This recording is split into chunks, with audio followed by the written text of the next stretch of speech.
Kita mulai ya. Bismillahirrahmanirrahim.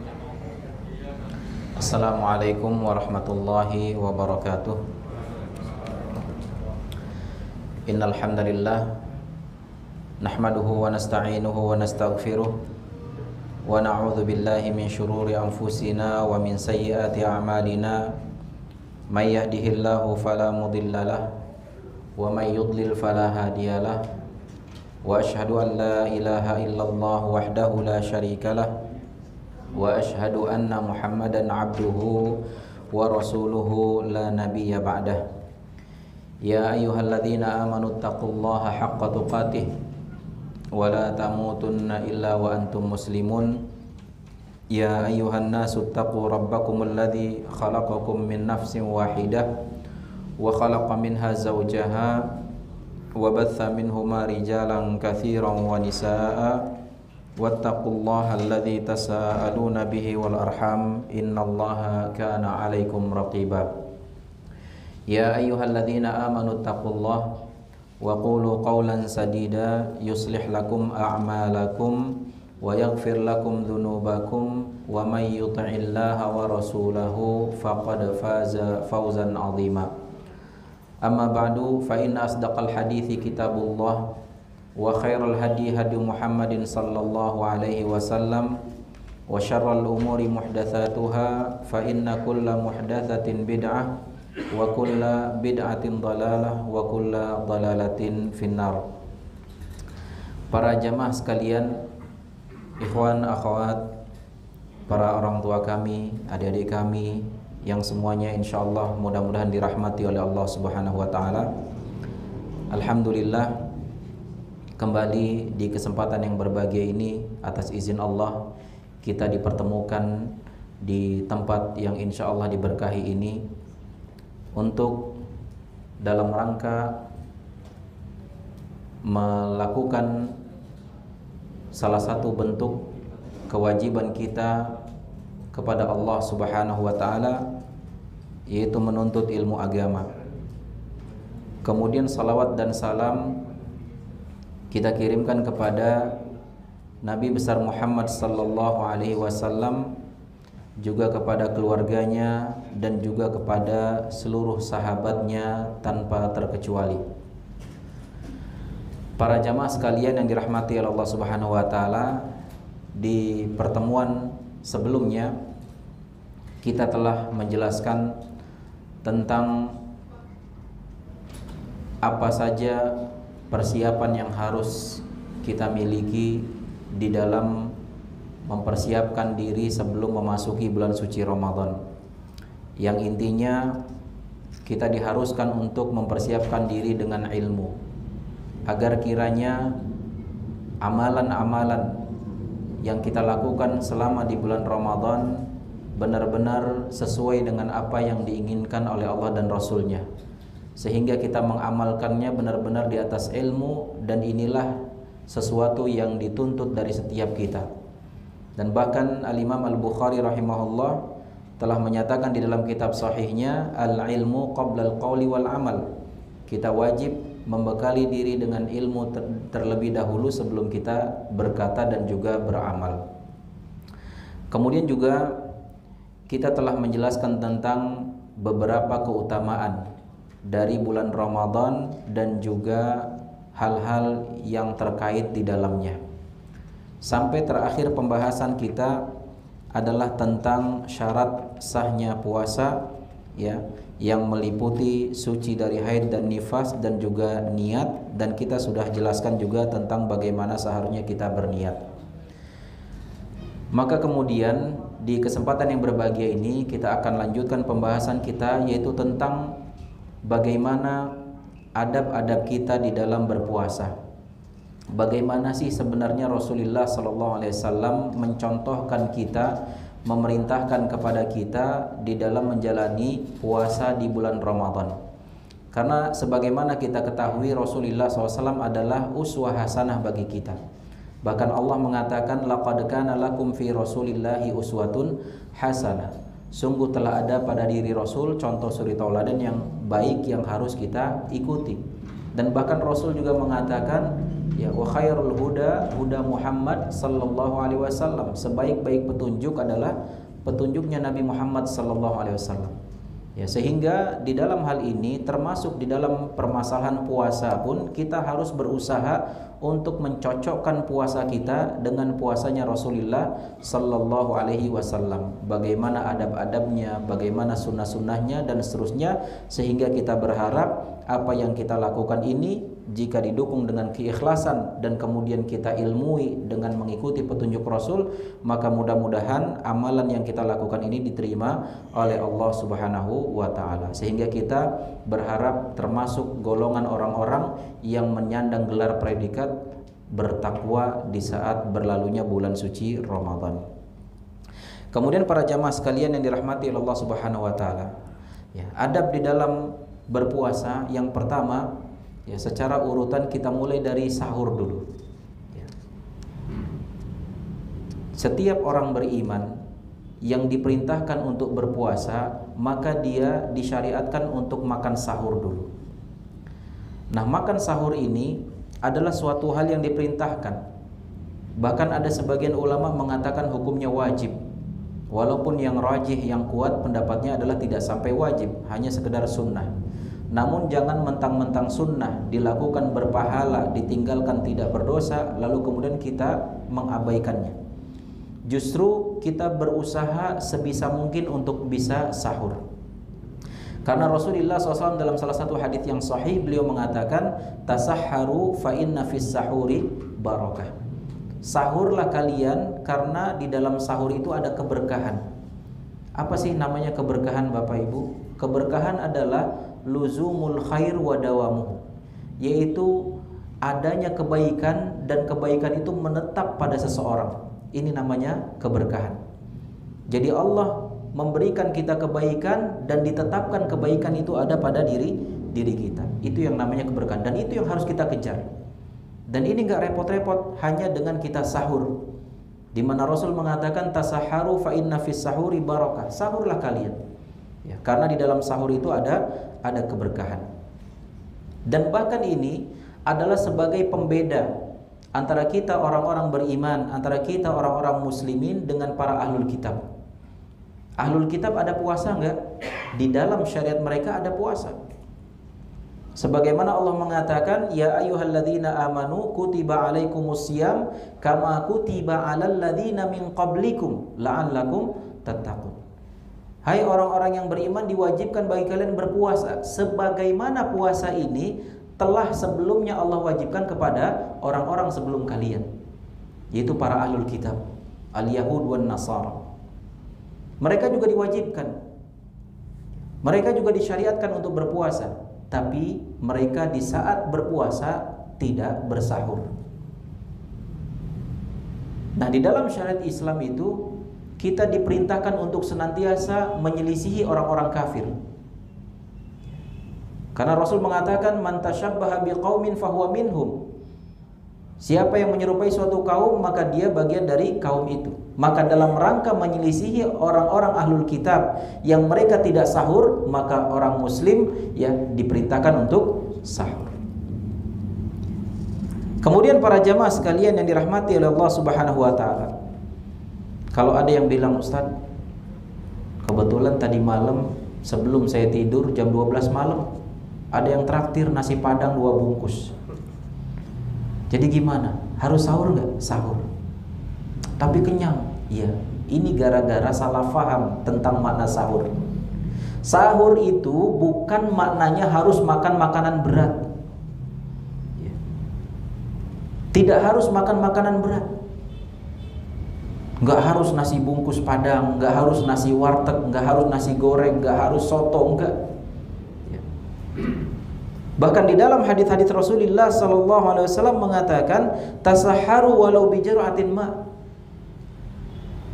Sahurlah kalian walaupun dengan seteguk air. Bayangkan. Dengan seteguk air juga kalau kita niatkan untuk sahur maka itu jadi sahur. Atau dengan sebutir kurma, 3 butir kurma. Atau bahkan pakai kerupuk misalkan, nggak pakai nasi, saya udah kenyang makan kerupuk aja, boleh nggak? Boleh, boleh. Sahur. Yang penting sahur. niatkan sahur. Ustaz, saya ngantuk baru tidur. Nggak apa-apa, bangun sebentar, niatkan sahur. 1 menit minum ya, dalam rangka sahur. Yang penting usahakan jangan sampai meninggalkan sahur, karena di dalam sahur itu ada keberkahan. Kemudian para jamaah sekalian yang dirahmati oleh Allah Subhanahu wa taala, kapan nih mulai sahur? Banyak di antara saudara-saudara kita kaum muslimin ya, mereka dari jam 2 atau jam 3 udah sahur.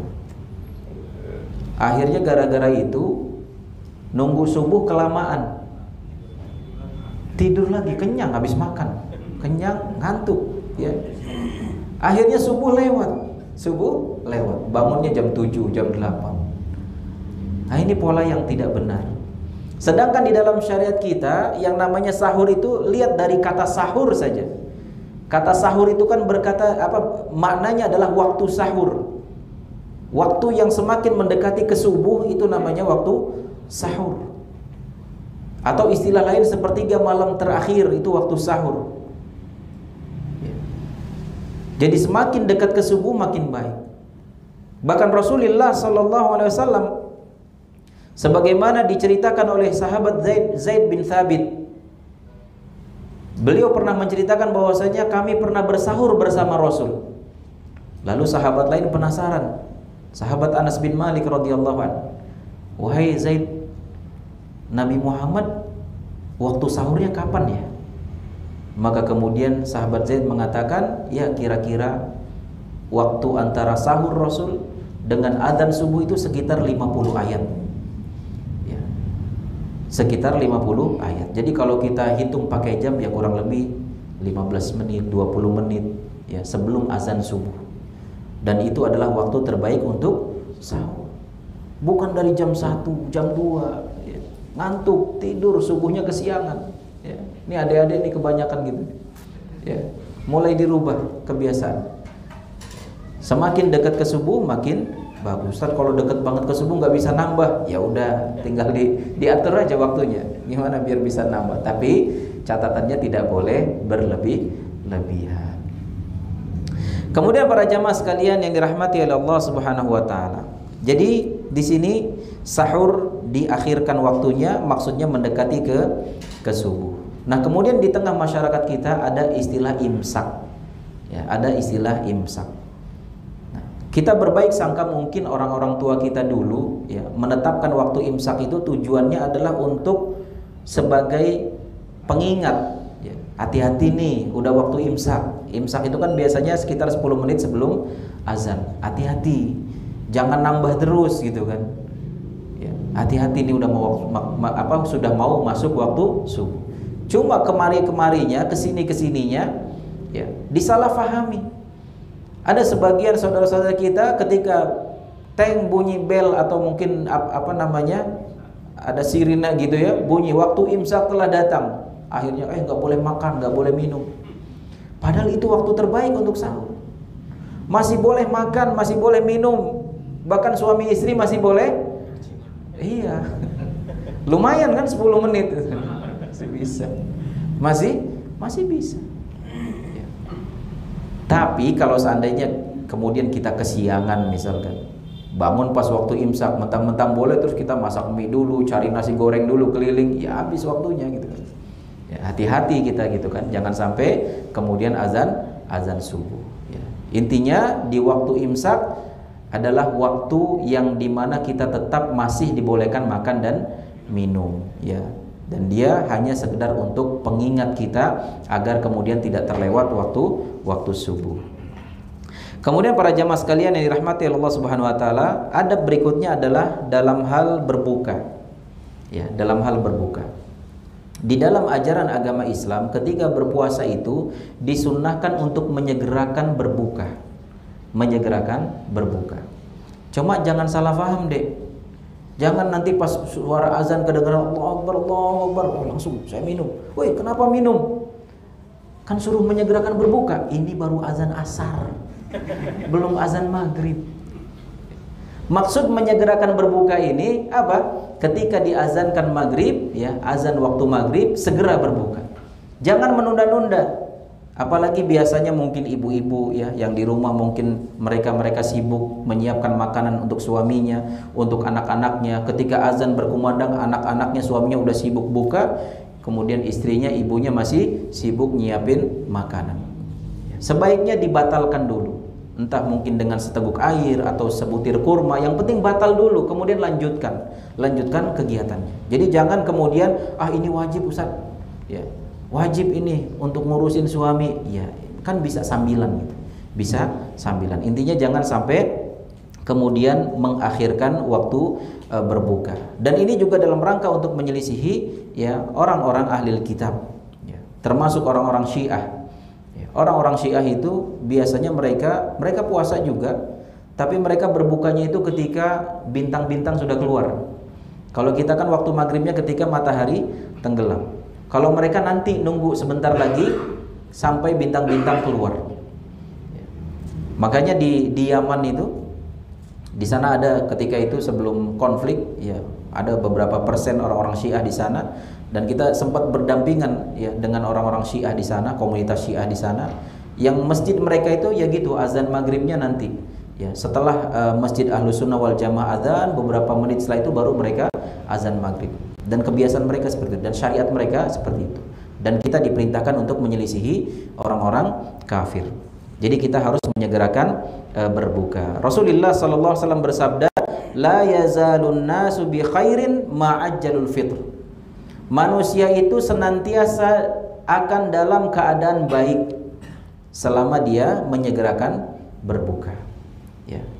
Jadi maksud saya, ya kalaupun misalkan ada di antara kita yang mungkin punya kesibukan bekerja atau berdagang, atau biasanya jam-jam segitu baru pulang kerja, misalkan macet di jalan, maka kalau bisa udah siap perbekalan untuk berbuka. Minimal air putih, ya, ditaruh di ranselnya, ditaruh di motornya gitu kan. Maka ketika terdengar suara azan, atau paling tidak dia lihat jamnya, oh ini sudah azan maghrib maksudnya, atau lihat jamnya. Ya, ketika sudah masuk waktu berbuka, maka segera untuk berbuka. Jangan nanti bukanya kalau udah nyampe rumah nanggung gitu kan. Jangan. Ya. Karena Rasul mengatakan manusia akan senantiasa dalam kebaikan ketika dia menyegerakan berbuka. Ya, berarti maknanya kalau kita nggak menyegerakan berbuka, khawatir kita tidak selalu dalam kebaikan. Ya, berarti sedang tidak baik-baik saja kita kalau seandainya kita tidak menyegerakan berbuka. Kemudian di dalam berbuka ini ya disunnahkan kita makan kurma dulu, ya, makan rutob, ya kalau ada. Ya, rutob itu jenis kurma yang teksturnya seperti pisang, lembut, ya, seperti pisang gitu. Dan masya Allah enak sekali. Tapi biasanya kalau misalkan dari Arab dikirim ke sini, kan biasanya sudah disimpan di freezer. Sehingga ke sini ini udah di kita, apalagi sudah lama keluar dari freezer itu udah peot-peot gitu kan, udah layu. Jadi udah nggak seger lagi. Jadi kalau mau makan rutob yang paling enak ya langsung di sana. Ya, mudah-mudahan Allah berikan kemudahan pada kita semuanya untuk bisa ke sana ya, bukan cuma sekedar untuk nyicipin rutobnya gitu kan, tapi untuk beribadah di Haramain insyaallah. Jadi kalau tidak ada rutob boleh dengan kurma. Ya. Kurma jenis apa aja? Ya, sesuai dengan kemampuan. Mau kurma Madinah ajwa yang paling mahal, boleh silakan. Atau kurma sukari, kurma khalas, kurma ini, kurma itu silakan. Ya, yang penting apa yang mudah bagi kita. Kalau nggak ada gimana Ustadz? Ya sudah, minum air dulu. Minum air. Ya. Pokoknya dua hal itu. Kurma dulu. Kalau nggak ada kurma, air dulu. Air putih, jangan air cendol. Jadi walaupun di sana ada gorengan, ada kolak, apa segala macam, nanti yang itu nanti dulu. Ini dulu nih sunnahnya. Kurma dulu, minum air, baru yang lain-lainnya. Jangan sampai ada yang bilang, Ustadz ini kurma sunnah, sedangkan ini bakwan wajib Ustadz. Jangan begitu. Ya, banyak orang Indonesia kan gitu, harus ada gorengannya. Nah ini momen tepat nih, minyak goreng lagi mahal kan. Jadi kurang-kurangin gorengannya gitu kan, masya Allah. Ya jadi seperti itu Bapak Ibu ya. Jadi kalau seandainya tidak ada kurma, maka air putih terlebih dahulu. Baru setelah air putih silahkan makan yang lain, tapi harus diingat jangan berlebihan ya. Jangan sampai kemudian ketika buka langsung ini makan itu makan, akhirnya ketika sholat ya nggak kuat berdiri, atau paling tidak ngantuk dan lain sebagainya ya. Kalau bisa sih ya idealnya ketika berbuka ya makan kurma, minum air putih, kemudian ya makan cemilan sedikit, kemudian nanti makan beratnya setelah tarawih. Makan beratnya setelah tarawih. Aduh, Ustaz lapar banget, Ustaz. Oh ya udah, silakan setelah salat maghrib. Kemudian para jamaah sekalian yang dirahmati Allah Subhanahu wa taala, nah ketika berbuka ya, setelah tadi kita makan korma atau sekedar minum air, maka disunnahkan kita membaca doa. Ya, doanya adalah disebutkan dalam hadis yang dihasankan oleh Syalbani rahimahullah, yaitu dzahabadh dhama'u wa batallatil uruqu wa thabatal ajru insyaallah. Apa artinya? Dzahabadh dhama'u, telah pergi dahaga. Wa batallatil uruq, telah basah nih urat-urat kerongkongan. Wa thabatal ajru insyaallah, dan mudah-mudahan atas izin Allah pahalanya sudah diberikan, sudah ditetapkan untuk kita. Nah, jadi karena maknanya seperti itu, maka kemudian ini dibacanya setelah kita minum tadi.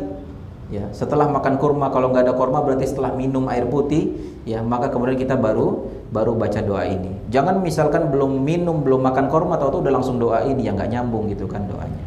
Ya. Adapun doa Allahumma laka sumtu wa bika amantu wa ala rizkika aftartu bi rahmatika ya arhamar rahimin. Ini doa maknanya bagus. Ya.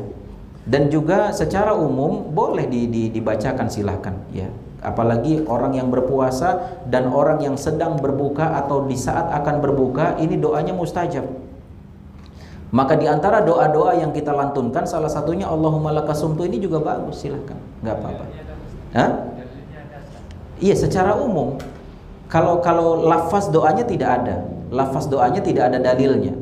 Lafaz doanya tidak ada dalil yang sahih tentang Allahumma laka sumtu ini. Tapi secara pengamalan, karena memang ada dalil secara umum di mana kita dianjurkan untuk berdoa, karena ini doa lafaz maknanya bagus, ya boleh aja kita ucapkan. Tapi tidak diikatkan dengan waktu-waktu tertentu, seperti halnya doa yang barusan kita sampaikan. Kalau yang doa yang barusan kita sampaikan dzahabadh dhama'u, maka dia terikat dibacanya ketika ya setelah kita berbuka. Ya, jadi seperti itu.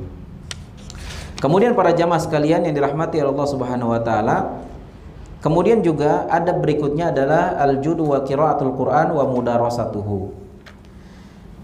Kita dituntut di luar Ramadan, apalagi di dalam Ramadan, untuk banyak melakukan kebaikan.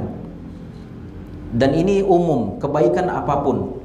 Salah satunya adalah kita banyak bersedekah dan infak. Ya, di bulan Ramadan. Ketika di luar Ramadan, misalkan kita setiap harinya berinfak 100.000, di Ramadan setiap harinya 1 juta. Ya, kalau perlu unlimited, ayo butuh berapa gitu kan, ditantangin gitu. Ya, tentu sesuai dengan kadar kemampuan kita. Ya. Yang penting kita usahakan. Ya. Jangan takut miskin. Justru di bulan Ramadan kita harus jor-joran ini untuk berinfak, bersedekah. Nggak usah lagi kita tahan-tahan, oh ini untuk tabungan untuk 15 tahun ke depan. Udah keluarin sekarang. Kita nggak tahu umur kita sampai 15 tahun ke depan atau enggak. Tapi dengan apa yang kita belanjakan, terutama di bulan Ramadan ini, insya Allah ini menjadi harta kita yang sesungguhnya. Dan pahalanya luar biasa, kita sudah jelaskan di pembahasan yang lalu. Di luar Ramadan saja, ketika orang bersedekah, pahalanya bisa menjadi 700 kali lipatnya. Orang nyumbang 10.000, ikhlas karena Allah, maka pahalanya dikali 700 kali lipat. Apalagi kalau itu dilakukan di bulan Ramadan yang pahalanya unlimited. Pahalanya tidak ada batasan. Jadi Masya Allah. Kalau misalkan Ustaz saya nggak punya kemampuan untuk berinfak sebanyak itu, ya udah deh, saya mampunya sehari misalkan memberi makan kepada orang yang berbuka, 1 orang aja Ustaz. Ya budget nasi warteg lah 10.000. Boleh nggak? Boleh, silakan. Yang Rasul mengatakan siapa man fattara shaiman, siapa yang memberi bukaan untuk orang yang berpuasa, maka dia akan mendapatkan pahala orang berpuasa tanpa mengurangi pahala dia sedikit pun. Minimal 1 orang sehari. 30 hari 30. Jadi ibaratnya kita puasa secara mandirinya 1 bulan, tapi dapat pahalanya 2 bulan. Dan gimana kalau seandainya kita bisa kasih bukaan untuk 100 orang tiap hari, 1.000 orang untuk tiap harinya, Masya Allah. Dan ini kesempatan kita di bulan Ramadan. Atau misalkan Ustadz, saya nggak punya harta. Ya sudah, Anda punya orang tua di rumah, bantu orang tua, berbakti sama orang tua. Ini juga termasuk kebaikan, termasuk ibadah yang pahalanya besar, dilakukan terlebih di bulan Ramadan. Atau seorang suami yang kemudian mencari nafkah untuk anak istrinya, si istri yang kemudian dia berbakti kepada suaminya, mengurus rumah tangganya, semua ya, kita lakukan dengan penuh keikhlasan karena Allah Subhanahu wa taala, karena memang pahalanya sangat besar dilakukan di bulan Ramadan. Kemudian juga wa qiraatul Quran, memperbanyak membaca Al-Quran. Ya sudahlah yang lalu ya. Selama ini mungkin kita belum pernah menghatamkan Al-Quran, bahkan sampai 11 bulan kita nggak pernah menghatamkan Al-Quran. Nah ini di momen Ramadan, yuk minimal 1 kali hatam. Kita atur waktunya. Satu Al-Quran itu berapa juz? 30 juz. Masih 30 juz? Nggak berubah kan? 30 juz. Berarti kalau 30 hari bulan Ramadan, ya, berarti paling tidak 1 hari satu juz. 1 juz itu 10 lembar atau 20 halaman. Kalau kita baca misalkan setiap selesai sholat 5 waktu, ya, yang 5 kali dalam kita baca 2 lembar atau 4 halaman. Ringan. Dibandingkan kalau sekalian gitu kan. Ustaz, saya pengen hatam sehari 1 kali hatam. Ya bisa aja. Imam Syafi'i rahimahullah sehari 1 kali khatam. Tapi ya tentu kita nggak muluk-muluk gitu, sesuai dengan kadar keimanan kita juga. Minimal 1 kali khatam dalam satu bulan. Dan pahalanya luar biasa. Di luar Ramadan kita baca Al-Quran 1 hurufnya 10 kali lipat. Bagaimana kalau di dalam Ramadan? Pahalanya sangat besar. Yuk kita komitmen, kita niatkan dari sekarang. Ya, kita agendakan. Harus tamat minimal 1 kali khatam. Dan lebih mantap lagi kalau seandainya kita membacanya dengan tadabbur, ya, dengan benar-benar memahami maknanya, kita baca tafsirannya, kita baca terjemahannya, sehingga dengan begitu akan semakin bertambah keimanan kita. Karena para ulama mengatakan, ya, qiraatun bitadabbur, membaca dengan tadabbur, ya, walaupun 1 ayat itu lebih baik daripada membaca Al-Quran hatam sampai hatam tanpa tadabbur. Jadi Masya Allah kan beda luar biasa kebaikannya. Jadi kalau memang kita bisa, ya usahakan membacanya sambil tadabbur. Kemudian yang ke-8 atau poin berikutnya, ya, dari adab-adab kita di dalam berpuasa di bulan Ramadan, yaitu kita berusaha semaksimal mungkin, ya, bahkan benar-benar kita menutup diri untuk tidak melakukan kemaksiatan apapun bentuknya. Yang biasa di hari-hari sebelum Ramadan suka temperamental, suka emosian, nah di bulan Ramadan ditahan-tahanlah tuh emosinya. Yang sedikit-sedikit marah sama istrinya, sedikit-sedikit marah sama anaknya, marah sama tetangganya, yuk ditahan-tahan, tahan-tahan. Yang istri suka ngomel sama anaknya, sama suaminya, ditahan. Di bulan Ramadan ditahan. Jangan suka teriak-teriak, jangan suka marah-marah, jangan suka bentak-bentak. Karena ini semua bisa mengganggu ibadah puasa Ramadan kita. Terlebih dengan kemaksiatan-kemaksiatan yang lainnya. Pandangan kita jaga, pendengaran kita jaga, lisan kita jaga. Nah, kita hidup di zaman serba terbuka sekarang nih. Orang dulu mau melakukan kemaksiatan harus keluar dulu, cari tempat khusus. Zaman sekarang dengan 1 alat ini kita bisa ngumpet dalam kamar. Yang penting paket data full, atau ada wifi tetangga. Nah ini harus dijaga. Allah Maha melihat. Antum bisa buka segala macam, ngelihat, baca-baca berita apa di situ, berita gibah lah segala macam. Artis ini begini, artis itu begitu. Atau yang menggunjing pemerintah, pemimpin, atau ngomongin ini ngomongin itu, udah dikurang-kurang. Atau yang suka mudah-mudah berkomentar di sosmed, kasih komentar ini komentar itu, ya, tahan-tahan dulu. Karena khawatir kita terjerumus dalam kemaksiatan yang itu bisa mengurangi pahala puasa kita. Bahkan para ulama katakan bisa jadi pahala puasa kita hangus, habis, gara-gara kemaksiatan-kemaksiatan yang tidak bisa kita tahan selama bulan Ramadan. Padahal di dalam pembahasan yang lalu kita sudah sampaikan, di bulan Ramadan ini kesempatan maksiat sangat kecil. Kesempatan kita masuk surga itu sangat besar. Karena apa? Rasulullah SAW mengatakan, idza jaa Ramadan futihat abwabul jannah wa ghulliqat abwabun nar wa suffidatis syayatin. Apabila telah datang bulan Ramadan, maka dibuka pintu surga seluas-luasnya. Pintu nerakanya ditutup serapat-rapatnya dan setan-setan semua dibelenggu. Tapi kalau seandainya sampai terjerumus juga dalam kemaksiatan, ya kebangetan banget. Kebangetan. Kalau bukan di bulan Ramadan kita bisa memaksimalkan ibadah, mau di bulan apa lagi? Bulan Rabiul Awal, bulan Rajab, mau ikut acara-acara begini begitu? Enggak. 11 bulan lamanya kita lalai. Ketaatan banyak ditinggalkan, kemaksiatan banyak dilakukan. Ini bulan Ramadan kesempatan. Mau kapan lagi? Makanya Rasul wanti-wanti, raghima anfu abdin, celaka seorang hamba. Celaka seorang hamba. Kenapa? Dakhala alaihi Ramadan falam yughfar lahu. Dia dapati bulan Ramadan tapi ternyata tidak menjadikan Allah mengampuni dosa dia. Celaka nih orang, kebangetan. Semua sarananya udah dikasih sama Allah. Sudah dimudahkan. Nih, jalan ke surga tuh, pintunya terbuka lebar. Pintu neraka ditutup. Kita tinggal jalan aja ke situ. Kita jalannya ke sini. Gimana?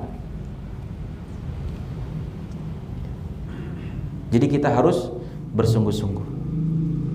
Ya, semua kemaksiatan tinggalkan.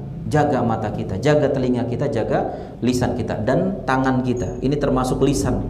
Ya, kasih komentar, ngetik sini, ngetik situ. Harus dijaga. Kalau ada yang bikin gara-gara, nantangin, bilang ini shaim, saya lagi puasa. Bukannya saya nggak berani gitu, cuma karena lagi puasa aja. Ya.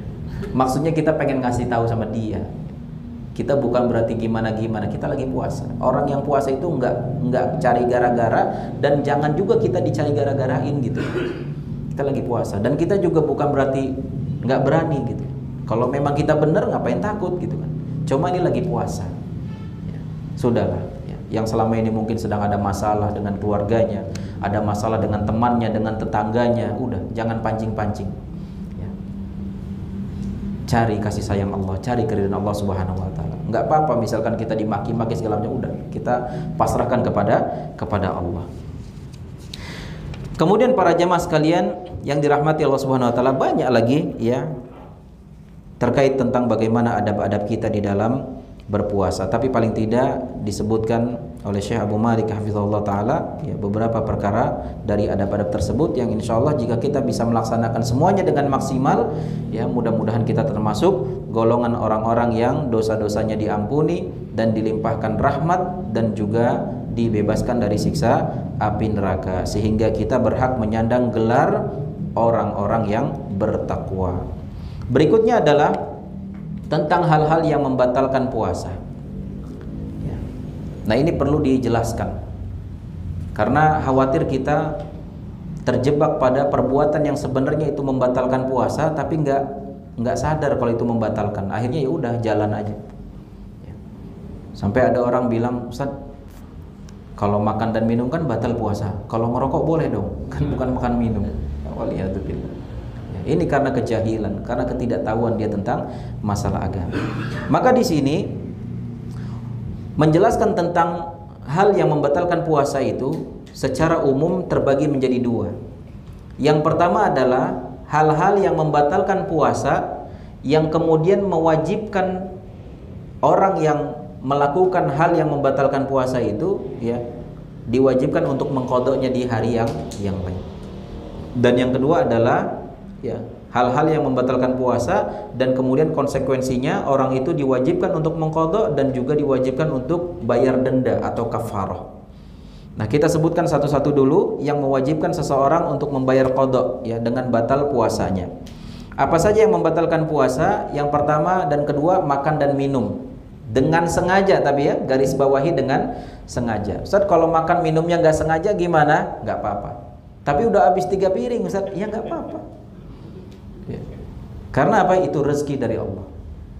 Rasul mengatakan itu rezeki yang Allah kasih. Cuma Ustaz, udah makan 3 piring belum sempat minum. Ingat saya, ternyata lagi puasa. Gimana tuh? Ya jangan minum. Berarti rezekinya sampai makan itu gitu.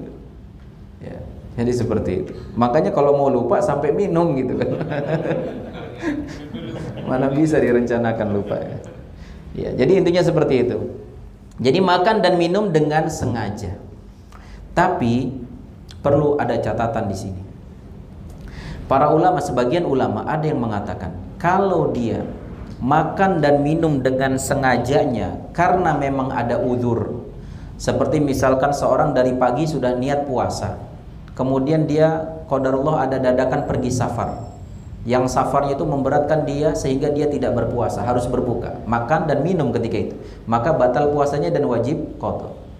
Atau mungkin dari pagi dia sudah puasa, qadarullah siangnya sakit, yang kemudian kata dokter harus minum obat, berarti harus batal, ya harus makan dan minum dengan sengaja. Maka ini batal puasanya dan dia mengqadha.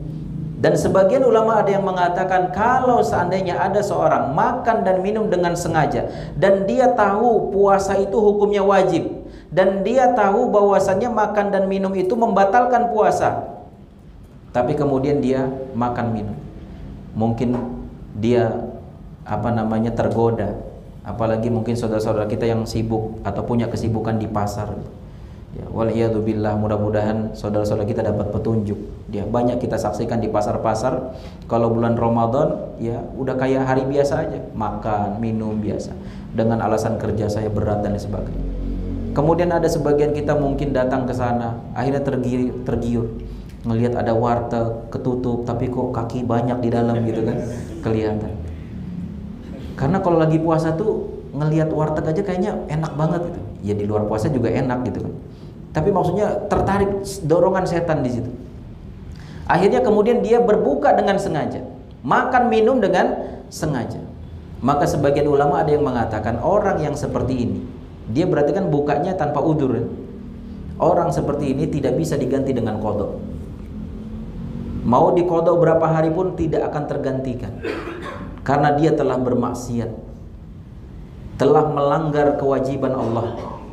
Maka orang seperti ini hanya bisa dengan taubatan nasuha. Hanya dengan taubat nasuha. Jadi lebih berat lagi nih hukuman. Berdosa, selain dia berdosa, maka kemudian mengqadha juga tidak ada manfaatnya. Wajib bagi dia untuk bertobat dengan taubatan nasuha. Walaupun ada sebagian ulama lain mengatakan wajib, tetap wajib untuk mengqadhanya. Maka harus berhati-hati, jangan sampai tergoda. Jadi apalagi adik-adik kita nih yang masih kecil, yang masih baru-baru puasa, mungkin baru-baru balik, ya terkadang curi-curi dari pandangan orang tuanya, ya masuk kepalanya ke dalam kulkas di dapur, lampu dimatiin, gitu. Minum glek-glek-glek, terus keluar cari tisu dilap bibirnya kering, aduh kapan maghrib gitu kan, padahal baru habis minum 1 botol gitu. Hati-hati nih, Allah Maha melihat. Namanya ibadah puasa itu adalah antara kita dengan Allah. Di depan manusia kita bisa aja pura-pura lapar, pura-pura lemas, pura-pura haus, tapi Allah Maha tahu. Disinilah diuji keimanan kita. Ya, jadi seperti itu ya. Jadi makan dan minum dengan sengaja ini membatalkan puasa. Kemudian dan wajib diqadha di hari yang lain. Kemudian yang ketiga adalah ta'ammudul qai, yaitu muntah dengan sengaja. Ini juga membatalkan puasa. Habis waktunya? Insyaallah. Gimana? Kita lanjut habis Isya ya? Ya. Insyaallah kita akan lanjut setelah Isya, tapi kalau misalkan ada di antara jamaah yang punya keperluan, ya boleh langsung meninggalkan ini setelah salat Isya. Ya. Allahu a'lam bishawab. Kita tutup dengan doa kafaratul majlis. Subhanakallahumma bihamdika asyhadu an la ilaha illa anta astaghfiruka wa atubu ilaik. Assalamualaikum warahmatullahi wabarakatuh.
Kita mulai lagi ya.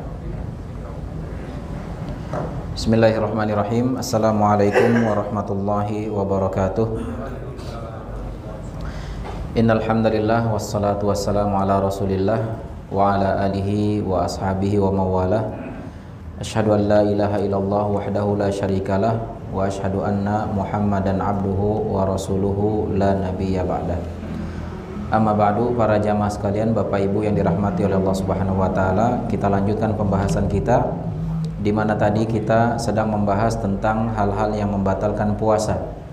Yaitu kita katakan yang membatalkan puasa itu ada dua macam. Ada yang membatalkan puasa itu yang berkonsekuensi qada di hari yang lain, dan ada yang berkonsekuensi qada sekaligus ditambah dengan kafarah atau denda.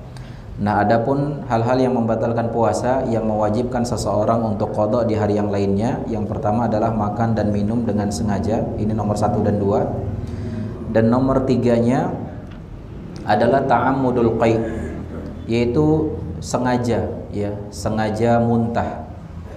Di dalam hal ini Rasulullah sallallahu alaihi wasallam pernah bersabda, "Man dara'ahul qai' falaysa alaihi qada. Wa man istaqa'a amdan faqdi." Rasulullah SAW bersabda, siapa yang terpaksa atau tidak sengaja untuk muntah, maka tidak ada qada baginya. Namun sebaliknya, siapa yang muntahnya disengaja, maka wajib mengqada. Maka kalau ada yang bertanya, Ustaz, memang ada orang yang sengaja muntah? Ya ada gitu kan. Dengan sengaja misalkan masuk jarinya ke mulut sampai muntah, atau cari yang bau-bau gitu kan, dihirupnya sampai muntah, ya, dengan alasan saya kalau muntah berarti batal puasanya, pengen batal gitu kan. Ternyata ya itu kalau disengaja ya tentu membatalkan, tapi kemudian mewajibkan dia untuk mengqadha di hari yang lainnya. Kemudian yang keempat dan kelima adalah haid dan nifas. Ya, ini terkhusus bagi para wanita. Ya, ini sudah ma'ruf, ya. Walaupun misalkan 5 menit sebelum azan maghrib, ya, walaupun 5 menit sebelum azan maghrib atau bahkan semenit sebelum azan maghrib ternyata haid, ya, maka puasa wanita ini di hari itu batal, ya, sehingga kemudian di hari yang lainnya, ya, maka dia harus mengganti puasa di hari tersebut. Ya, kalau misalnya ada yang bilang, Ustaz kan sayang, ini udah sebentar lagi mau buka gitu kan. Ya, pertama ini qadarullah gitu kan. Ya, qadarullah, ketetapan Allah. Allah mau kapanpun ngasih haid untuk si wanita, ya terserah Allah gitu. Namun kemudian jika kita menjalaninya dari pagi dengan ikhlas dan ihtisab kepada Allah, insya Allah pahalanya dapat. Jadi tidak sia-sia puasa yang dia lakukan dari fajar sampai 5 menit sebelum azan maghrib, itu enggak sia-sia. Tapi secara hukum zahirnya dia dianggap batal dan mengganti di hari yang lainnya. Tapi secara ketetapan pahala insya Allah selagi dia ikhlas dan kemudian mengikuti petunjuk Rasulullah sallallahu alaihi wasallam. Kemudian yang berikutnya adalah ta'ammudul istimna, yaitu dengan sengaja mengeluarkan air mani, ya. Nah, ini hati-hati, apalagi di zaman sekarang banyak tontonan, ya, yang kemudian mengundang syahwat, apalagi bagi saudara-saudara kita yang mungkin belum menikah, ya, hati-hati. Dan yang sudah menikah juga bahaya, ya. Jangan sampai kemudian melakukan hal-hal tersebut yang ini selain dosa juga dia akan membatalkan puasa dan wajib baginya untuk mengganti di hari yang lainnya. Nah, kemudian yang ke-7, ya, adalah niat untuk berbuka. Nah, ini hati-hati. Banyak di antara saudara-saudara kita kaum muslimin, atau bahkan mungkin kita dulu gitu ya, pernah punya niatan ketika puasa, niat pengen berbuka di siang hari. Maka dikatakan bahwasanya dengan niat dia untuk berbuka saja itu sudah menjadikan dia batal puasanya. Karena Rasulullah SAW mengatakan, innamal a'malu binniyat wa innamal likulli imri'in ma nawa. Setiap amalan itu harus ada niatnya, dan orang itu akan mendapatkan sesuatu sesuai dengan niatnya. Dia niatnya batal, ya udah otomatis batal. Contohnya gimana? Misalkan, ya, antum pergi ke pasar. Ketika di pasar biasa tuh banyak aneka macam jajanan. Ya, ada soto, ada bakso, mie ayam, siang-siang dijual. Udah gitu melihat, aman nih kalau makan di sini nih, ditutup, cuma kelihatan kakinya aja. Akhirnya dia niat pengen makan di situ. Udahlah, nggak ada yang tahu ini gitu kan. Mau makan di situ tiba-tiba ada tetangganya lewat. Ada tetangganya lewat. Aduh, malu saya. Takut ketahuan gitu. Akhirnya nggak jadi dia makan di situ. Tapi udah niat belum? Sudah niat. Batal nggak puasanya? Batal puasanya hari itu. Dan dia wajib mengganti di hari yang lain. Dan wajib bertaubat, wajib banyak istighfar kepada Allah Subhanahu wa Ta'ala. Ya. Jadi hati-hati. Kemudian yang terakhir adalah ar-riddah anil Islam, yaitu murtad, keluar dari Islam. Ini juga membatalkan puasa. Kemudian para jamaah sekalian yang dirahmati oleh Allah Subhanahu wa Ta'ala, berikutnya yang membatalkan puasa dan mewajibkan dia selain qada juga membayar kafarah atau denda. Dan ini hanya satu macam saja, yaitu menggauli pasangan di siang hari bulan Ramadan. Ya, jadi harus sabar-sabar, apalagi yang pengantin baru. Ya, nunggu sampai maghrib. Tapi pikirannya ke situ terus, udah pergi keluar gitu. Jangan ngeduh sama istri terus gitu kan. Yang laki-laki udah keluar gitu. Ya, jadi maksudnya jangan sampai kemudian ya tergoda di situ. Ya, hati-hati. Karena ini adalah suatu pelanggaran yang terbesar. Bahkan Rasulullah SAW pernah didatangi oleh salah seorang sahabat, "Ya Rasulullah, inni halaktu." Atau dalam riwayat lain dia mengatakan, "Ya Rasulullah, inni taraktu." Wahai Rasul, ya aku celaka. Wahai Rasul, aku terbakar. Kenapa? Ya. Waqatu alam raati. Aku telah menggauli istriku. Maka kemudian Rasul mengatakan, ya suruh untuk membebaskan budak. Terus saya tidak mampu ya Rasulullah. Ya sudah, kalau memang tidak bisa membebaskan budak, puasa 2 bulan berturut-turut. Berat nggak? Berat. 2 bulan berturut-turut. Nah kemudian sahabat ini mengatakan, ya Rasulullah, jangankan yang 2 bulan, yang sebulan aja ini saya nggak kuat. Kemudian Rasul mengatakan, beri makan kepada 60 fakir miskin. Saya tidak mendapati orang paling miskin di tempat saya kecuali saya, Rasul. Sampai Rasul bingung. Ya maksudnya mau gimana lagi nih orang.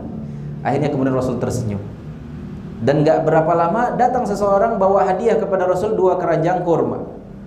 Maka kemudian Rasul sodorkan di 2 keranjang kurma, nih bagikan kepada orang-orang miskin di kampung kamu. Kemudian orang ini nanya, ya Rasulullah, apakah saya kasih ke orang yang lebih miskin dari aku? Iya. Demi Allah ya Rasul, tidak ada satu keluarga pun yang lebih miskin di kampungku kecuali aku. Akhirnya Rasul katakan, ya udah kasih untuk keluarga. Ketika datang menghadap Rasul, dia ngeri, ketakutan. Pas pulang dia senyum, senang bawa kurma. Tapi antum jangan niru gitu kan, ya, jangan ikut-ikutan. Ntar cari ustadz nanya deh, jawabannya begitu supaya dapat hadiah. Ya nggak begitu juga. Ya intinya harus berhati-hati.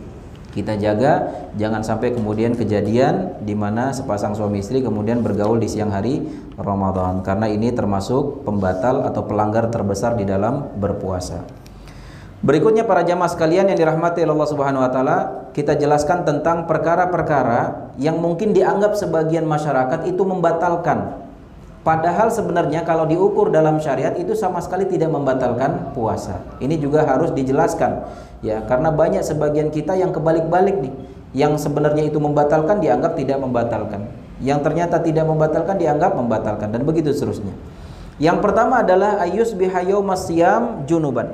Yaitu ketika dia mendapati sudah azan subuh, dia masih dalam kondisi junub, belum sempat mandi wajib. Maka ini boleh. Ya, misalkan suami istri berhubungan di malam harinya, kemudian dia bangun sepertiga malam terakhir waktu sahur. Kalau dia mau mandi dulu, takut sahurnya nggak kebagian waktunya.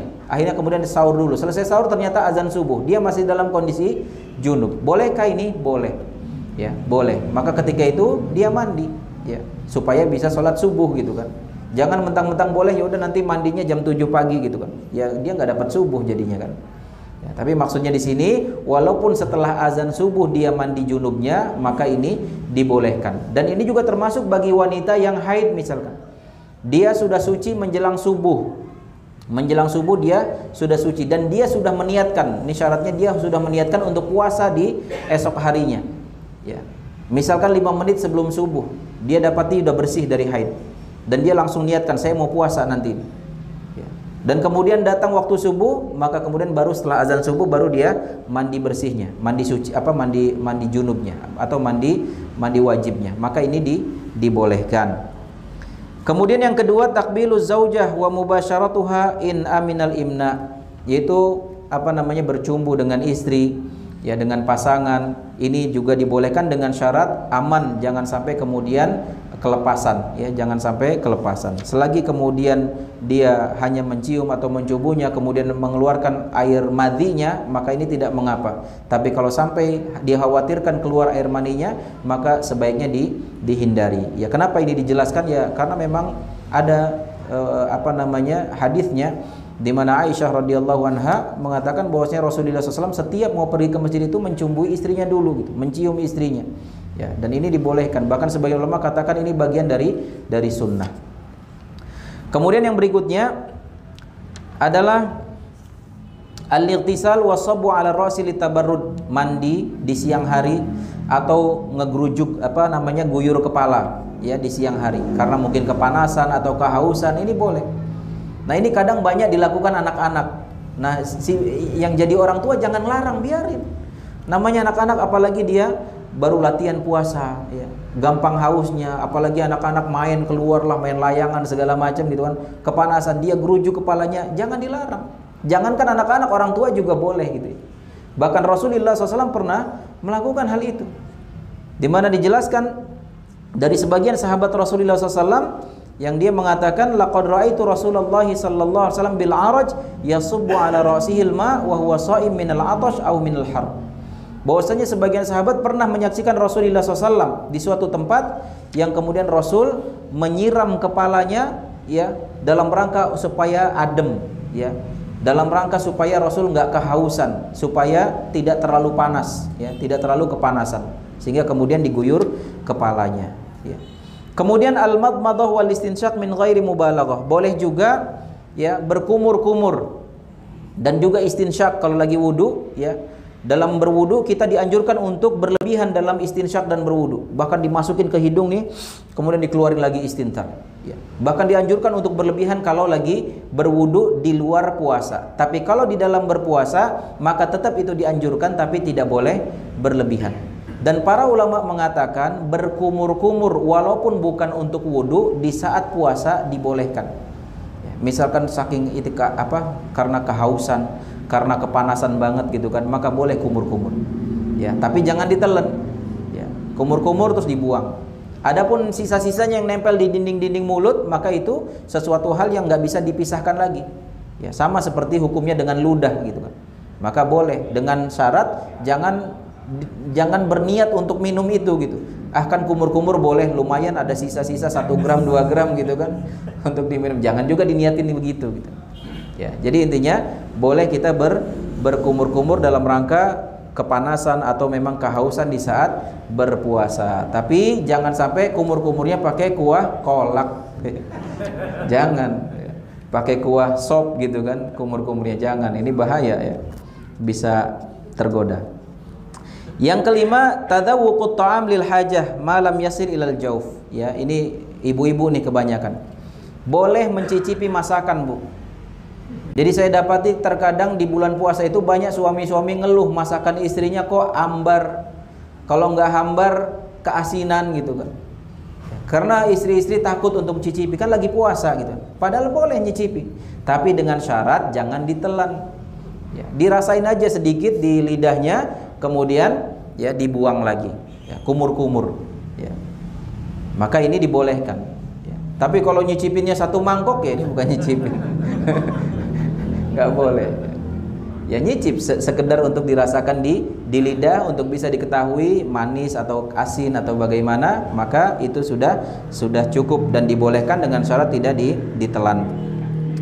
Yang berikutnya dibolehkan juga berbekam, ya, ini memang ada khilaf para ulama, namun ada sebagian yang menyebutkan hadis yang menyatakan tentang bahwasanya orang yang berbekam dan dibekam saat berpuasa adalah batal. Sebagian ulama mengatakan hadisnya lemah, ya, sehingga ya pendapat yang kuat di sini adalah bahwasanya berbekam itu tidak membatalkan puasa. Dan juga donor darah, ya, atau yang lainnya yang sejenisnya, tapi dengan syarat ini, dengan catatan tidak menyebabkan dia lemah gara-gara berbekam atau gara-gara donor darah. Kalau seandainya menyebabkan dia lemah, maka makruh hukumnya. Tapi kalau seandainya gara-gara berbekam atau gara-gara donor darah terus dia lemah sampai dia buka gara-gara itu, menjadi haram hukumnya berbekam atau donor darah. Nah, kita tahu tentang diri kita masing-masing kan bagaimana kondisinya. Jadi kalau dirasa kayaknya nggak kuat, ya sudah, jangan berbekam, jangan donor ya. Kecuali kalau memang darurat gitu kan, ada orang butuh darah secepatnya, maka ya silahkan, dan kita memohon pertolongan Allah agar bisa diberi kekuatan. Kemudian para jamaah sekalian yang dirahmati Allah Subhanahu wa taala, yang dibolehkan berikutnya adalah al-iktihal wal huknah wal qatrah wa syumut tib. Yaitu pakai celak mata ya, apalagi yang ibu-ibu nih sering begitu, boleh. Huknah, suntikan, ini juga boleh. Wal qatrah, obat tetes mata, obat tetes telinga. Bahkan para ulama katakan walaupun dia sampai terasa di tenggorokan, itu tidak membatalkan puasa. Kemudian wasyumut tib, yaitu mencium parfum atau mencium bukhur ya, kalau di Arab tuh ada yang kayak kemenyan gitu tapi bau wangi, maka itu juga dibolehkan dan tidak membatalkan puasa. Kemudian yang terakhir yaitu as-siwak, yaitu bersiwak atau bersikat gigi, ini boleh ya. Boleh pagi, siang, malam boleh. Walaupun dalam hal ini dalam mazhab Syafi'i ya mengatakan bahwasanya dianjurkan sebelum fajar. Kalau setelah fajar ya maka sebaiknya tidak ya. Jangan takut mulutnya bau, karena ada sabda Rasulullah SAW mengatakan bahwasannya aroma bau mulutnya orang yang berpuasa itu lebih harum daripada aroma misik ya, menurut Allah Subhanahu wa taala. Tetapi Allahu a'lam bishawab, dikatakan oleh para ulama yang lain ya, seperti di sini dikuatkan oleh Syekh Abu Malik hafizallahu taala, bahwasannya ya tidak ada larangan ya, walaupun pagi, siang atau sore gitu ya, boleh tetap mau pakai siwak, dan juga pakai odol juga boleh ya. Tapi di sini untuk kehati-hatian, sebaiknya kalau udah lewat dari zuhur jangan pakai odol. Pakai odolnya pas di pagi saja, katanya seperti itu. Tapi ya pada asalnya boleh saja dari pagi sampai sore, yang penting jangan sampai tertelan. Allahu a'lam bishawab. Kemudian yang berikutnya ternyata belum terakhir, yaitu ibtila'un nakhamah, yaitu menelan dahak ya. Menelan dahak itu boleh ya. Terkadang ada orang yang kemudian dahaknya dikeluarin atau mungkin meludah terus gitu kan ya, dengan anggapan bahwasanya itu bisa membatalkan puasa, padahal tidak ya. Kecuali kalau memang air ludah atau dahaknya sudah keluar, dimasukin lagi, ini membatalkan gitu ya. Ini dijelaskan oleh para ulama kayak gitu, sampai seterperinci itu gitu ya. Jadi selagi dia masih di dalam mulut, maka dia sama dihukumi seperti air ludah ya, yang boleh walaupun ditelan. Kemudian menelan apa-apa yang mungkin sulit untuk dipisahkan ya, bahkan di sini diperinci, seperti misalkan orang semalam habis makan ketika sahur, makan daging misalnya, kemudian ada nyelip di gigi, pas siang-siang kerasa gitu ada apa, nggak sadar kemudian ketelan gitu, maka ini nggak apa-apa, karena ini suatu yang sedikit, dan juga dengan syarat dia tidak niat untuk menelannya. Jangan sampai lumayan nih daging semalam gitu kan, atau sengaja ketika sahur diselip-selipin untuk stok nanti siang gitu kan. Ini jangan ya. Tapi kalau misalnya sedikit kemudian memang dia tidak sengaja untuk menelannya, maka itu tidak mengapa. Atau mungkin ya misalkan kita habis kumur-kumur, masih ada yang nempel di dinding mulut, maka ini udah nggak bisa dipisahin lagi ya. Jadi itu juga tidak mengapa kalau tertelan ya. Kemudian seperti misalkan darah di gusi ya, yang tertelan ya, ini juga tidak apa-apa. Kemudian al-aklu wasyurbu wal jima' nasian, makan, minum dan berhubungan biologis karena lupa, ini juga boleh ya. Kalau makan minum ya bolehlah lupa ya. Kalau jima' ada nggak kira-kira yang lupa ya? Ya kalau lupa harus kompakan dua-duanya lupa gitu kan. Kalau salah satunya aja yang lupa kayaknya susah gitu ya. Iya. Jadi ya, tapi tetap dijelaskan hukumnya seperti ini oleh para ulama. Kalau memang ada kejadian seperti itu, lupa dua-duanya ya, maka puasanya tidak batal. Berarti dia dapat rezeki yang istimewa itu kan, masya Allah. Ya, yang berikutnya al-qayyu ghairul mu'tamid, yaitu atau mu'tamad, yaitu muntah yang tidak sengaja, dan tadi sudah dijelaskan. Nah, terakhir pembahasan kita para jamaah sekalian yang dirahmati Allah Subhanahu wa taala, saya rasa ini juga pembahasan yang perlu untuk disampaikan terkait tentang mereka-mereka yang dibolehkan untuk berbuka. Ya, dia dapat uzur untuk berbuka. Siapa aja nih orang-orang yang memang dibolehkan untuk berbuka? Nah, di dalam hal ini para ulama membaginya menjadi 3 kelompok. Yang pertama adalah kelompok orang yang dibolehkan berbuka dan dibolehkan juga berpuasa, pilihan.